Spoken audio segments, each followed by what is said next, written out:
what we're seeing over the next couple of days or so is temperatures and conditions actually becoming below the average for January, so it is going to get very, very cold. OK, so why are we having this roller coaster then? Because above average mild temperatures, now below average. Why can't it just stick to the average? If only weather would behave. Well, exactly. It's the atmosphere that's not behaving itself. There's something going on high up in the atmosphere, in the stratosphere, which is above the troposphere where we normally get our weather.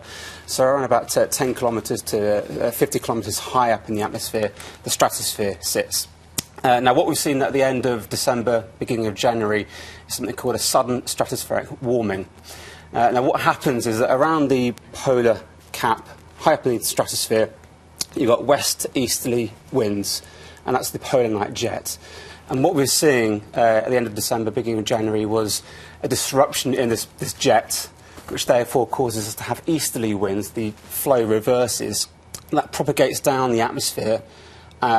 Eventually, it affects us. We're now starting to get easterly winds coming in from Scandinavia, Siberia, Russia, and that's bringing in the colder weather.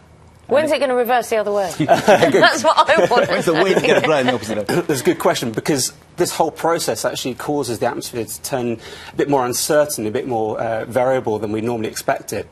So even though we are expecting to see things stay cold over this next week, perhaps into the week after, the atmosphere is more uncertain than it usually is. So actually, we're having quite a few problems with our weather forecast. The models that produce the weather forecast, they're having a bit of trouble trying to figure out exactly what's going to happen beyond next week and onwards. But we are expecting it to stay colder than average, certainly for the next few days into next week.